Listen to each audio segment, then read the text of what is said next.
A história do seu sangue não é uma marcha nobre. É uma sucessão de apostas e improvisos, de pequenos truques que deram certo em horas certas. Deite, feche os olhos se quiser, e imagine por um momento uma mão presa no galho, um ninho alto sacudido pelo vento. O cheiro doce e levemente ácido de um figo quase podre. Nessa fumaça tênue e nesses instantes incertos, se formou aquilo que viria a separar um ramo de primatas dos outros. A capacidade de mudar o mundo ao redor, pouco a pouco, até que o mundo mudasse de volta para nós. Se esta viagem já te atiçou a curiosidade, deixa um like e conta nos comentários de onde está ouvindo. É só um sinal de que seguimos juntos nesta história. Comecemos no Mioceno, numa floresta que hoje chamariam de sul da Europa, há muitos milhões de anos. Épocas em que as árvores ainda dominavam a paisagem e os caminhos no chão eram menos frequentes. Lá viveu alguém que os cientistas conhecem pelo nome de Pierolapithecus, e que aqui chamaremos por gentileza de Pérola. Pérola era pequena comparada a nós. A postura ainda era mais de escaladora que de caminhar ereto, mas havia nela uma configuração no pulso, uma maneira de apoiar a mão, que já convidava a manipular objetos com precisão maior do que antes. Numa dessas tardes úmidas, um jovem Pérola escorregou de um galho e ficou preso, seus dedos entrelaçados à casca, e a queda parecia inevitável. Uma mulher velha, mais sábia pelos sulcos de seu rosto do que por qualquer coisa que pudesse falar, alcançou-o. Não há registro claro de palavras, apenas o gesto. Ela estendeu o braço, puxou, manteve firme o pequeno corpo, até que o bicho voltasse a respirar. Aquela intervenção tão simples era um fio do que chamamos empatia, um sistema neural que permitia reconhecer o outro e responder. Cada intervenção salvadora criava laços. Aquele laço, repetido vezes suficientes, começou a redesenhar comportamentos, cuidar do jovem, ensinar um trajeto seguro, aceitar que um indivíduo poderia falhar e outro compensar. A postura de Pérola, a mão que segura o galho, é uma primeira nota nesta sinfonia. Bipedalismo. A habilidade de andar sobre dois pés. Não surgiu como um plano grandioso, emergiu em peças. Tronco ereto para olhar acima da erva, mãos livres para carregar frutos e objetos, olhos mais altos para notar predadores e oportunidades. A nova postura trouxe sombras íntimas que poucos percebem. Dormir em ninhos elevados, por exemplo, era um modo de reduzir o risco noturno. Ninho não é só abrigo. É tecnologia dormida. É um arranjo social que muda a vulnerabilidade do sono e permite sonhos mais longos, mais profundos. Sono seguro, por sua vez, alimenta memória e aprendizado. Quem dorme melhor, aprende mais. E quem aprende mais, passa adiante o que aprendeu. Saltamos agora, através de milhões de anos, para o Sahel, para um rosto antigo que deixou pistas petrificadas. Tumi, que representava aqueles primeiros bípedes que ousaram caminhar mais tempo no chão do que nos galhos. A savana, com suas manchas de árvores e pradarias, ofereceu desafios que pediam novas respostas. Frutos caídos, carcaças dispersas, insetos, tudo virou objeto de curiosidade e oportunidade. Tumi e seus companheiros aprenderam que persistir atrás de presas, seguir rastros por horas, ia além da força física. Era uma estratégia de paciência e comunicação. Uma chamada sutil aqui, um gesto ali, e o grupo reaprendia o que valia a pena perseguir. Contam algumas hipóteses que no balanço dos recursos, algo como frutos fermentados fazia parte da dieta irregular desses grupos. A expressão macaco bêbado é uma imagem coloquial, mas há uma ideia séria por trás. Alimentos fermentados podem alterar comportamento e socialidade. Um grupo que partilha experiências alteradas pode fortalecer laços, inventar rituais simples, reações em cadeia que favorecem cooperação. Não é que o álcool tenha tornado nossos ancestrais filósofos, mas pequenas alterações químicas na dieta podem ter efeitos reais no modo como se organiza uma trupe. E então vieram os australopitecíneos. Lucy é a celebridade, uma representante desse gênero que viveu em algo como 4 a 2 milhões de anos atrás. Com eles, as mãos ficaram ainda mais habilidosas. Os ossos mostram padrões de uso para quebrar e raspar. e a dieta começou a incluir ossos quebrados para alcançar a medula. O marrow. Aqui aparece uma cena que vamos guardar como metáfora, e que ajuda a entender um passo decisivo. Carbo e Mara, 2 membros de um grupo, encontram um osso grande em um acampamento de carniça. É uma noite de chuva. Eles se escondem na sombra de um penhasco, acendem uma pequena faísca. Não o fogo que conhecemos depois, apenas a centelha capaz de afastar animais, aquecer uma mão, secar um pedaço de carne. Carbo segura o osso Mara, com uma pedra, bate até o osso rachar e dela sai a medula, uma gordura rica e densa em energia. É um alimento concentrado, que dá mais calor e sustenta cérebros maiores. O ato de rachar ossos é mais do que engenho físico. É uma transferência de informação técnica que beneficia todos. Quem aprende a rachar, transmite. Quem transmite é lembrado. Assim vai se formando a cultura material. Truques repetidos, memórias gravadas em dentes e calotas cranianas que crescem mais cheios de neurônios. O cérebro, caro ouvinte, é caro em energia. Para custear suas funções, o organismo precisa de calorias de qualidade. Marrow, tubérculos cozidos, peixes gordos, todas essas fontes ajudaram a pagar a conta. Os passos que levaram ao fogo foram graduais e contingentes. Não existe um único momento eureka, mas evidências arqueológicas sugerem que o controle do fogo começou, de modo repetido e independente, a transformar noites e hábitos. O fogo domesticado permitiu cozinhar, e cozinhar simplifica alimentos. Fibras endurecidas se tornam macias, toxinas se neutralizam, nutrientes ficam mais assimiláveis. Cozinhar é uma revolução metabólica. Quem cozinha tira mais do alimento, precisa de menos dentes robustos e libera energia para o cérebro. A fogueira é também um ponto de encontro, o locus da conversação estendida, onde histórias são contadas, riscos anotados, mapas mentais trocados. A mão que aprendeu a segurar o fogo marcaria de novo e de novo os blocos dessa evolução. Com Homo erectus, esse arranjo se torna mais óbvio. Esses hominíneos dominavam ferramentas mais simétricas, saíam para longas marchas e se espalhavam por paisagens antes inexploradas. Tyra, uma personagem aqui para nos mostrar, é guardiã de uma pequena chama que protege seu grupo nas noites de planície.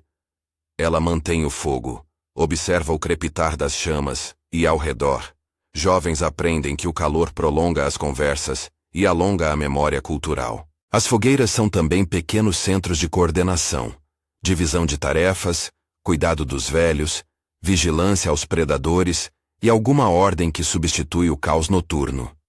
Ferramentas refinadas e rotina social trouxeram segurança. Segurança trouxe reprodução mais regular. Reprodução regular trouxe expansão numérica. Mas nem só de calor vive a história. Em alguns lugares costeiros, nossos antepassados encontraram no litoral uma fonte abundante e relativamente previsível de alimento.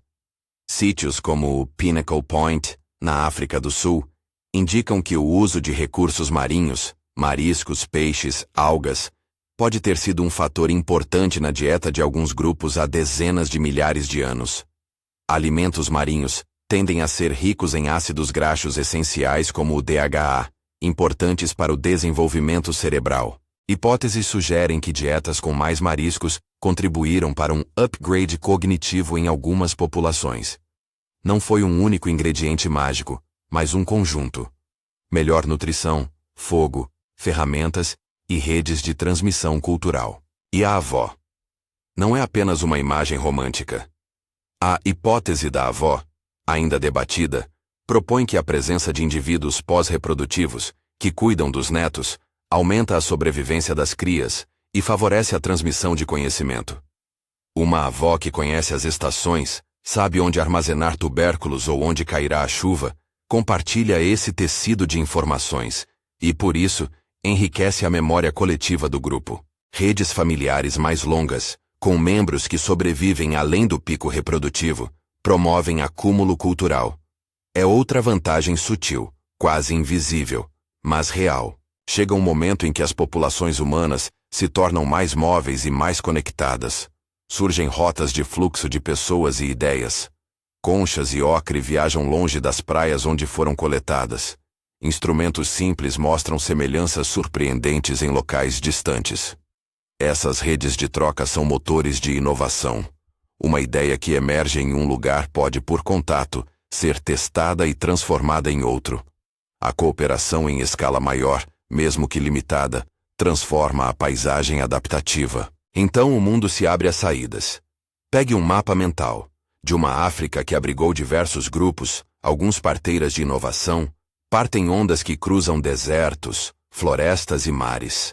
Com elas, chegam contatos com outras linhagens humanas que já haviam se adaptado localmente por centenas de milhares de anos. Neandertais na Europa, denisovanos na Ásia, pequenas populações isoladas como aqueles que deixaram vestígios em ilhas distantes. Cada grupo trazia seu repertório, ferramentas específicas, conhecimentos de caça e coleta, adaptações genéticas a ambientes frios ou a certos patógenos. O encontro entre essas culturas não foi uniforme. Às vezes resultou em troca e hibridização, outras em deslocamento, e algumas vezes em desaparecimento gradual. Aqui é preciso uma advertência. Não condensemos tudo em uma única história de conquista. As evidências sugerem múltiplos mecanismos. Hibridização deixou traços de DNA neandertal em nós.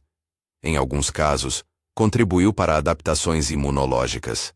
Doenças trazidas por contato podem ter afetado populações menos numerosas.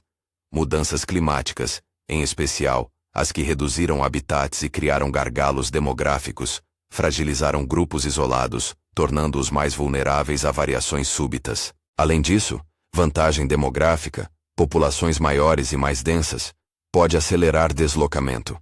Não faltam modelos coerentes. Competição por recursos, assimilação via reprodução, doenças, pressão ambiental e isolamento demográfico formam um conjunto de razões, todas plausíveis e não excludentes. Os neandertais, por exemplo, não eram apenas versões brutas de nós. Tinham suas tecnologias, usavam pigmentos, cuidavam de seus mortos em alguns sítios e possuíam cérebros do tamanho comparável ao nosso. Ainda assim, suas populações parecem ter sido menores e mais fragmentadas geograficamente. E há hipóteses de que o clima os tenha empurrado para cantos cada vez mais estreitos. Quando populações de Homo sapiens, com suas redes e linguagens simbólicas talvez mais flexíveis, aumentaram o alcance de suas interações, o resultado foi um conjunto de pressões, econômicas, ecológicas e sociais, que tornaram a sobrevivência dos neandertais mais difícil. Em alguns lugares houve mistura genética, em outros, desaparecimento. Há também aqueles chamados hobbits, Homo floresiensis, em ilhas do Sudeste Asiático. Pequenos, especializados, adaptados a nichos insulares, eles prosperaram por períodos longos num espaço limitado. Mas espaços limitados são frágeis diante de mudanças ambientais ou da chegada de grupos com novas tecnologias. Pequenas populações são vulneráveis a flutuações demográficas e a choques externos. Nesse tipo de cenário, a probabilidade de extinção por acaso aumenta. Importante. Quando usarmos palavras como foram empurrados ou desapareceram, não estamos buscando eufemizar crueldade. Estamos descrevendo processos complexos, muitas vezes lentos, em que perdas de território, mistura genética e quedas demográficas convergem. Violência direta existiu. Há indícios arqueológicos de conflitos entre grupos humanos em tempos relativamente recentes. Locais como Nataruk sugerem episódios de massacres em contextos de caçadores-coletores. Mas esses episódios são parte de um quadro mais amplo, não a única trilha da história. A tecnicidade das armas e a densidade de redes sociais importam. Um grupo que desenvolve armas de longo alcance, estratégias táticas e logística de abastecimento tem uma vantagem em confrontos diretos. Um grupo com melhor organização social e rotinas de cooperação em grande escala possui maior resiliência. Redes de troca de longo alcance oferecem acesso a recursos e ideias que podem compensar carências locais. Tudo isso acopla-se: tecnologia, demografia, nutrição, cooperação simbólica. É uma máquina de seleção cultural tanto quanto natural. E não esqueçamos a linguagem simbólica. O momento em que uma marca no ocre passa de mero risco para um símbolo compartilhado muda as regras do jogo. Uma mão pintada na caverna não é apenas arte. É a prova de que grupos podem criar e transmitir significados que não se esgotam na sobrevivência imediata. Rituais, sinais, objetos de troca. Tudo isso suporta a confiança entre estranhos e facilita a cooperação em larga escala, algo que concorrentes locais podem não conseguir estabelecer com a mesma eficiência. Voltamos à fogueira e à tira. A chama que ela protege vira centro, e à volta dela, as palavras ganham corpo e os mitos se formam. A mão que aprendeu a segurar o fogo é uma imagem que atravessa eras. No início apenas uma habilidade, depois um símbolo social, por fim uma metáfora do domínio sobre a noite. O fogo trouxe luz para o corpo e para a mente. Ele permitiu a conversa prolongada, a transmissão de histórias complexas e, possivelmente, a emergência de formas de cooperação mais abstratas. A esse ponto, nossa história está repleta de vantagens sutis que se acumulam. Melhor nutrição, fogo, sono seguro, empatia prolongada por linhas de parentesco, redes de troca e linguagem simbólica. Essas vantagens, usadas em sincronia, propiciaram o que poderíamos chamar de vantagem competitiva. Não um plano deliberado para eliminar outras espécies, mas uma combinação de fatores que aumentaram nossa capacidade de prosperar e de se mover pelo planeta. Cada passo foi improvisado, contingente, muitas vezes fruto do acaso. E mesmo assim, cumulativamente poderoso. Ainda assim, há sombras que cruzam a história. Mudanças climáticas abruptas redesenharam habitats, desertos avançaram e recuaram, geleiras afiaram pontes e erigiram muros. Numa era de mudanças rápidas, populações menos numerosas e mais especializadas pagaram o preço da inflexibilidade. Ser generalista, em termos ecológicos, pode significar sobreviver quando o ambiente vira uma roleta. Homo sapiens, por vezes, parece ter sido um generalista habilidoso. Uma dieta variada, ferramentas adaptáveis, redes sociais flexíveis. Isso não garante eternidade, apenas aumenta probabilidades. No limiar entre esses processos e o que vinha pela frente, há momentos que soam como pequenas viradas. O entalhe repetido em uma pedra que se torna mais simétrico, a invenção de um arpão, a domesticação inicial de uma espécie de cão primitivo, que ajudou na caça e na proteção do acampamento. Cada um desses passos tomados separadamente é modesto. Composto, tornam-se uma engrenagem capaz de mover populações inteiras. Redes de troca começam a se assemelhar a economias. Certos locais se especializam, excedentes são armazenados. Nasce a ideia, lenta e perigosa, de acumular para o futuro. Excesso cria poder, e poder cria estratégias para mantê-lo. É nesse ponto que as trajetórias começam a bifurcar de modo mais decisivo. Alguns grupos, por sorte ou geografia, se expandem. Outros recuam. Em certos lugares, o contato traz mistura genética e inovação. Em outros, deslocamento. A mistura com neandertais e denisovanos deixou sinais no nosso gensoma e, em alguns casos, ofereceu vantagens adaptativas, como respostas imunes. Mas mistura também significa que elementos de uma linhagem podem ser absorvidos e, com o tempo, deixar de existir como categorias distintas. Eliminar pode então significar absorver. Em outras situações, populações pequenas e isoladas simplesmente desapareceram por acaso. Uma seca particularmente intensa, um surto de doença, ou uma série de gerações com menos nascimentos. A narrativa que estamos tecendo até aqui ainda não responde por completo ao título que nos trouxe. Por que os primeiros homens eliminaram todas as outras espécies humanas? A resposta começa a se delinear como uma tapeçaria, onde fios diversos se entrelaçam. Vantagens alimentares e tecnológicas, capital social e redes, demografia e clima, contato e mistura. Não foi uma única estratégia de exterminação intencional, mas sim um conjunto de condições que, combinadas, privilegiaram um ramo da árvore. À medida que essa tapeçaria se tece, surgem momentos de tensão que merecem nosso olhar mais atento. Um grupo chega a um vale, onde outra linhagem vive há gerações. Eles não buscam disputar por prazer, buscam recursos para alimentar filhos. O contacto pode gerar trocas e alianças, mas também competição direta. Quando a população A tem redes mais extensas, consegue reforços e remédios aprendidos longe. A população B, de pouco alcance, sente-se cada vez mais cerceada. Com o tempo, as bordas do território se retraem para B, que perde acesso a fontes cruciais. Em décadas, o que antes era uma vizinhança compartilhada, torna-se um mapa em que uma cor ocupa mais e mais espaço. E então, há a questão das doenças. Populações que viveram isoladas por longos períodos não carregavam as mesmas infecções. Quando novos micro-organismos viajavam, a história demonstra que os impactos podem ser devastadores. O registro arqueológico e genético sugere que certos patógenos acompanharam as migrações humanas, impondo pressões dramáticas em grupos pouco expostos. Este é um mecanismo que pode amplificar desigualdades numéricas relativamente rápidas, sem que haja necessidade de guerra deliberada. Mas não esqueçamos que há também encontros afetuosos e produtivos, alianças matrimoniais que introduzem novos genes, trocas culturais que trazem novas tecnologias e rituais. Hibridização é, em muitos casos, prova dessa mistura. Nosso DNA contém marcas desses encontros. Assim, o desaparecimento de certas linhagens nem sempre foi suprimento por remoção violenta. Em diversos cenários, modelos de assimilação e mistura deixaram um legado mosaico.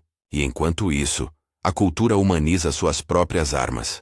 A domesticação de plantas e animais, milênios depois, permitirá formas de organização social que amplificam a capacidade de um grupo de resistir e de dominar espaços.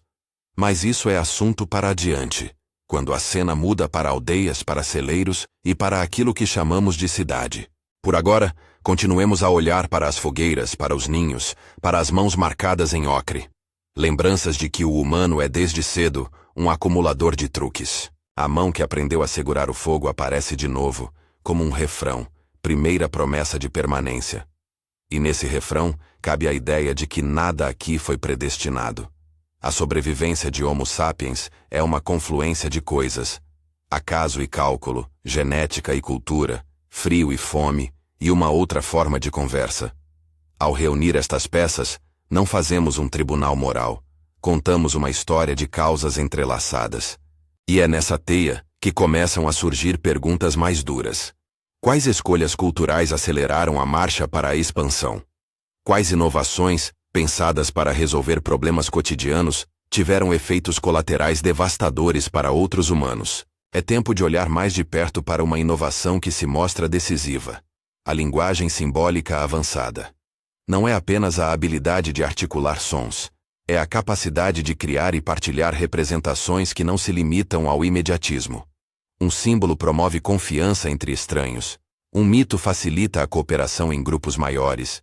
Um sinal comum vira a base para contratos implícitos que permitem que desconhecidos dividam trabalho e risco. Em termos práticos, isso significa que um grupo com mitos, rituais e regras compartilhadas pode coordenar ações em escala que grupos sem esse repertório têm dificuldade de alcançar.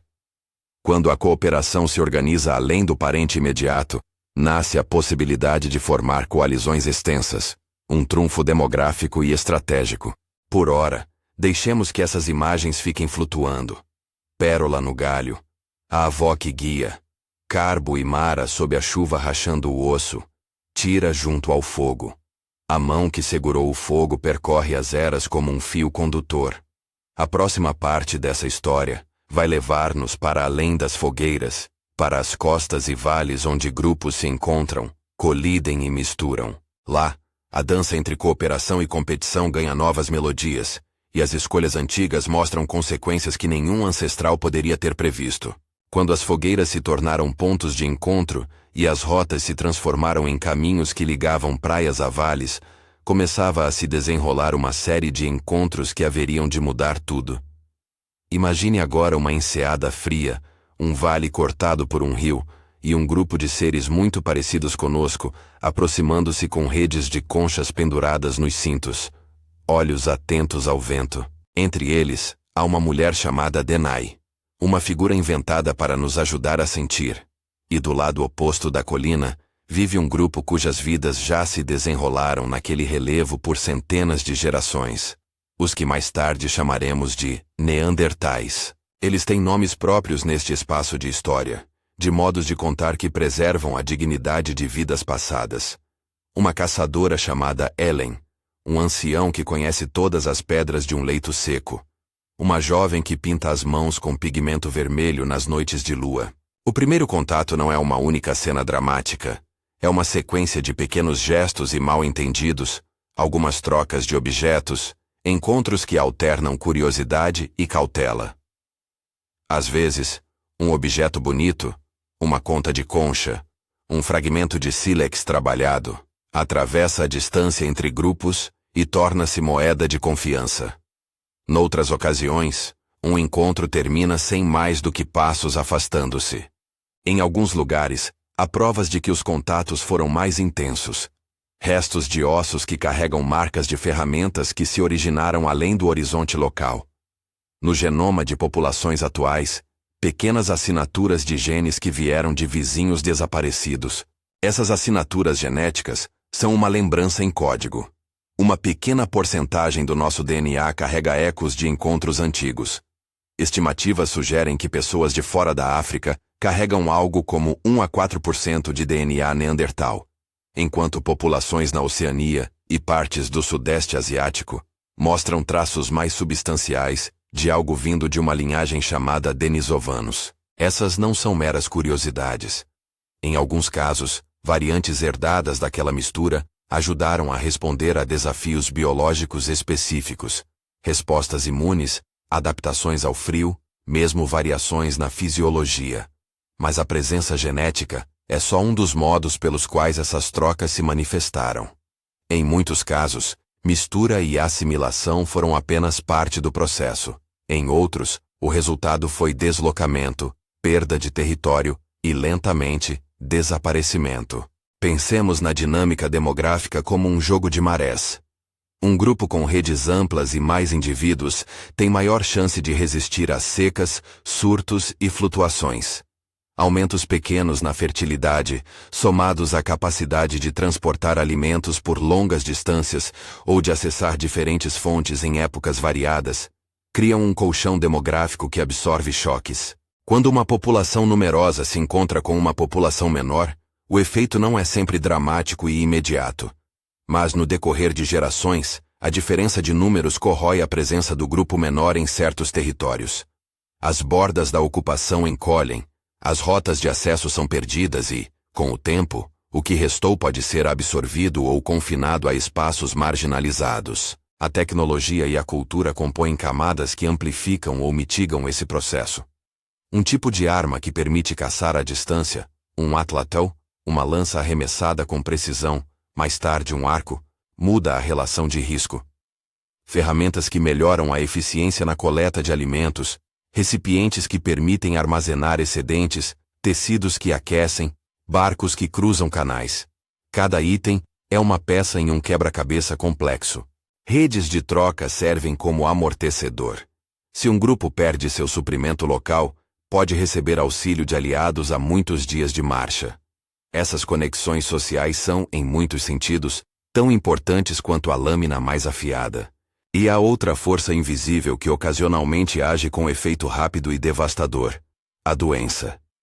Grupos que viveram isolados por longos tempos podem não ter convivido com os mesmos micro-organismos que viajam junto com populações móveis. Quando novas doenças chegam, as consequências podem ser desproporcionais. A história moderna tem exemplos claros de epidemias levando a colapsos demográficos, mas sinais arqueológicos e modelos genéticos também sugerem que, em tempos pré-históricos, patógenos foram agentes repetidos de transformação. Novamente, não é uma única causa.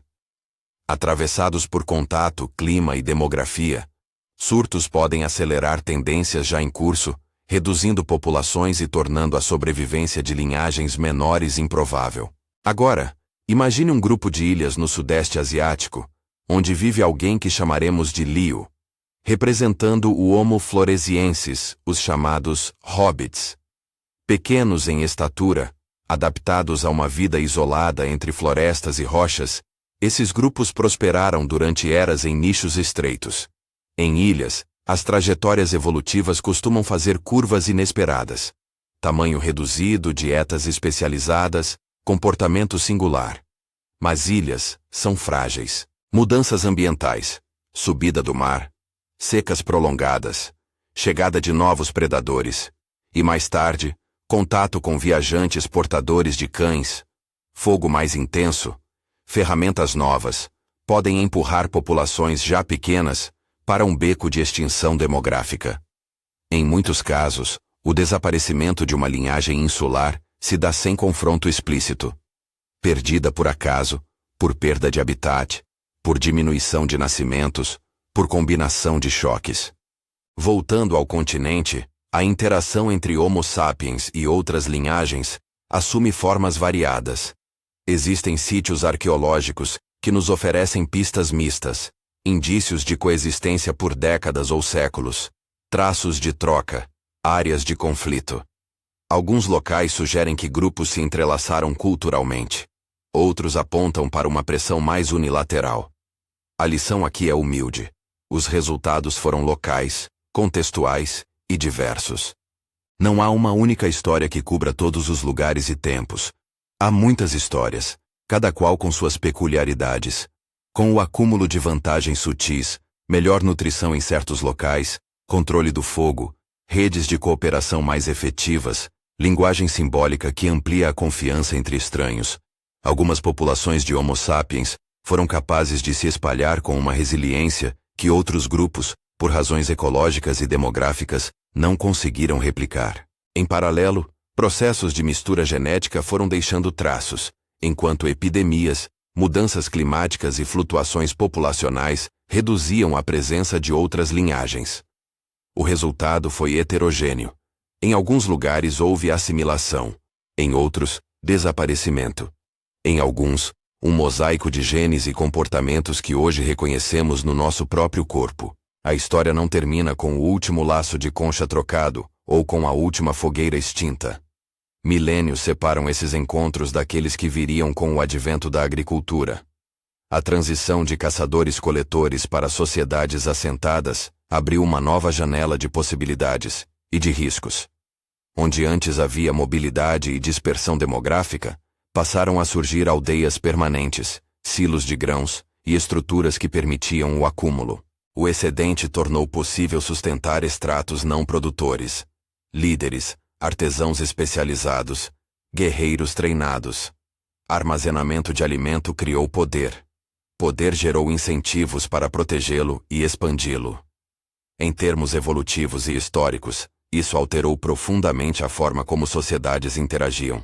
É difícil exagerar o impacto dessas mudanças.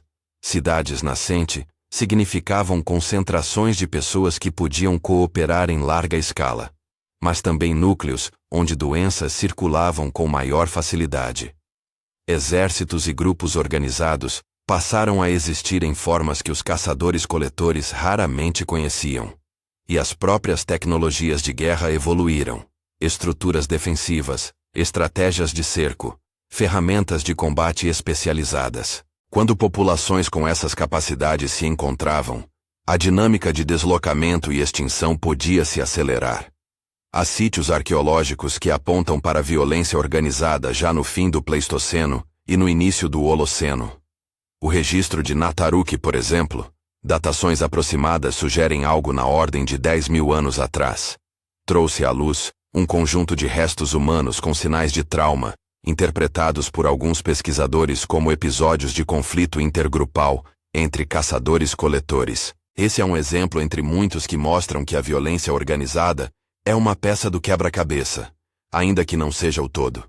Por outro lado, lugares como Göbekli Tepe, aproximadamente 11.000 anos atrás, demonstram que a coordenação em larga escala também foi canalizada para a criação de espaços de encontro, ritual e cooperação, que não tinham relação direta com a guerra.